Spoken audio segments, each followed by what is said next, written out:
Les autres feront donc donner à Messina de porter ces divisions faire la partie septentrionale de Lobo à Oudenon, de passer le 1er juillet dans cette île et de s'y établir. À Eugène d'être rendu à 4 à Ebersdorf avec des vivres peu de jus et de passer le pont sans arrêter. À vous de ne partir que dans la nuit de 4 au 5 et défiler sur les champs dans l'île de Lobo. À Bernadotte et de Bessières d'être rendu le 2 à Ebersdorf avant d'occuper Vienne le 2 au soir.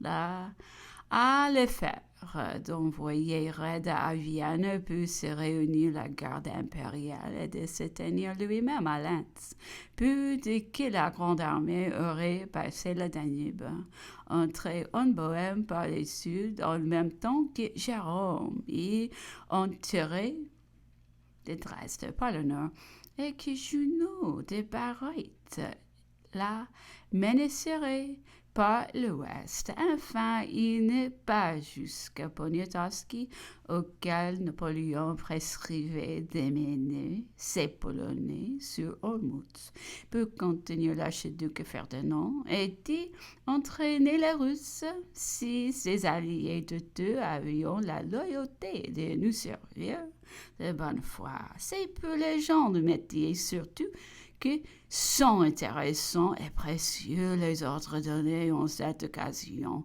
Ils sont les programmes exacts des batailles qui suivront. Mais on avait-vous diriger une si grande opération de l'avance avec autant de précision et jamais tout n'avait été prévu avec autant d'exactitude. Les détails du passage ne sont pas moins admirables. Le 4 juillet, à 1 heure après-midi, on reçoit l'ordre de traverser le soir même. Tout avait été parfaitement préparé, les passages étaient multipliés, les directions de chaque cœur jalonnées à l'avance, aussi tout fut exécuté avec le plus grand promptitude et dans le plus grand ordre. Jamais une armée aussi nombreuse n'avait aussi rapidement traversé tant de défilés et formé son ordre de bataille. Une nuit, elle se trouva rangée de l'autre côté de Danube. Quand son ennemi surpris la croyait encore dans ses cantonnements. De tant de terrain était condé, on n'eût pas cru la chose possible. De tant de villards et de vendômes, on y eut employé plusieurs jours peut-être sans y parvenir enfin du temps de Frédéric. À peine ce grand capitaine aurait-il espéré à réussir avec sa bonne armée.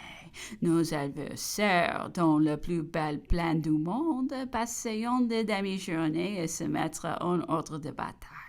Napoléon ayant de bon à son extrême gauche, dans les premières sous-pilotés, à l'abri de tout accident, devant servir de ligne de communication pour l'armée. Voulut avoir un autre pont commun de réserve à son extrême droite. Il se ménageait ici, pour tous les cas, la possibilité de manœuvrer par les deux extrémités du saillon de la Lobo, la plus près possible des grands bras de Danube.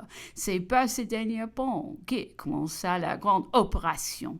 À 9 heures du soir, vers l'embouchure du bras de Lobo, dans les grands Danube, où de nos faits embarquer 1500 voltigeurs dans des et des bateaux préparés par la marine.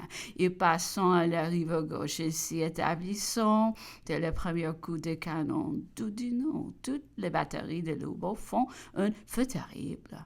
Les unes sur les ouvrages ennemis, les autres sur le terrain qui occupent le plus grand nombre sur Einzerdorf et ses alentours. On voit perpétuellement en l'air une quantité de bombes et d'obus enflammés. Massena jette de son côté 1800 hommes sur l'autre rive et passant dans 5 bacs. Les premières a de la peine à aborder les hommes se jetant à la nage et le tirant à terre. Alors le passage continue sans interruption. Les postes de l'ennemi sont enlevés ou supprimés et on établit les ponts préparés à l'avance. Celui d'une seule pièce se trouve placé en 8 ou 10 minutes malgré la basse des eaux.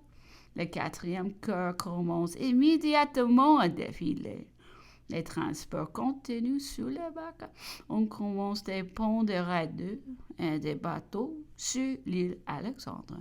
Le premier est fini à 3 heures, le second à 2. Un quatrième est jeté plus haut. Le cinquième avance rapidement. Cependant, la canonnade continuait d'une manière épouvantable. Einzelder fait bientôt les bras des flammes à l'ennemi. Ne répondait que faiblement en face des ponts, mais il tenait de tous ses ouvrages sur le terrain de l'ancien passage où il croyait que notre armée débouchait. À tous ces fracas vint se joindre un orage terrible et une pluie par torrent qui produisit un froid extraordinaire. Les travaux non sont nullement dérangés.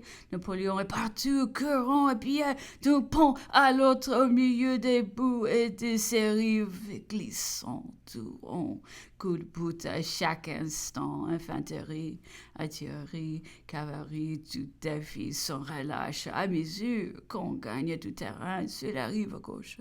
Napoléon fait assurer ses premiers progrès. Il a donné à l'avance aux officiers du génie l'ordre de tracer 4 immenses redans pour couvrir des ponts. Ainsi, chaque pas qui font les trous préparés par le feu terrible qui écrase l'ennemi est protégé par des ouvrages contre tout accident. L'avant-garde ennemi qui se trouvait dans cette partie, c'est le terrain presque sans combattre et se retire au-delà d'Onsendorf, selon notre lequel on a reçu, malgré la multiplicité des ponts, il fallait encore plusieurs heures pour faire défiler une armée aussi nombreuse que la nôtre. Le corps de la 12e et 3e ligne n'ont encore formé arriveront successivement. Ce n'est que vers midi que la première ligne se trouve établie perpendiculairement des nubes selon l'ordre donné. Masséna à gauche, Oudinot et Bernadotte au centre, Davout à droite. Ces cœurs sont peurs, régiments serrés au masse et occupant ainsi un bien petit espace. L'armée d'Italie la garde avec la 11e corps. Viennon former la 12e ligne et les réserves de cavalerie, la 3e, le reste de l'armée étant arrivé auprès des lettres. Napoléon porte en avant sa première ligne et s'attend en éventail.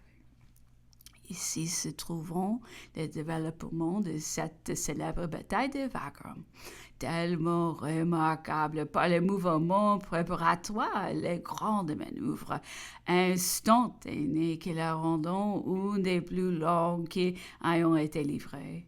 Ils remplissant toute d'une semaine, cette bataille est encore une des plus mémorables des temps modernes par les forces qui combattiront de part et d'autre. La réputation des deux généraux opposés, les pertes des deux armées et son grand résultat, la paix de Vienne. Cet événement fournit à l'auteur des détails les plus lucides, les réflexions les plus judicieuses. Mais je passerai tout de suite au premier résultat de la bataille proprement dite. Elle coûta aux Autrichiens 24 000 morts ou blessés, et nous laissa 20 000 prisonniers. Toutefois, il fut loin encore de remplir des espérances de Napoléon. L'armée reprocha un de ses lieutenants, dont elle s'était déjà plainte à Austerlitz à Jena, atteint d'avoir le 5 attaqué trop tard Wagram, évacué le 6 sans combattre à 2 classes tête de notre position, puis des manœuvres de Napoléon et qui, entre les mains de l'archiduc devint Saint-Louis de sa résistance et de ses attaques. Peut-être c'est le tout nom de l'empereur eût-il pu se rejeter sous la mauvaise conduite des troupes étrangères qui lui étaient confiées. Mais loin de là, il se permit même contre l'usage reçu une proclamation individuelle dans laquelle il qualifiait des colonnes de Grigny, ce qui remplit d'étonnement les autres cœurs et pas l'empereur à le renvoyer en France.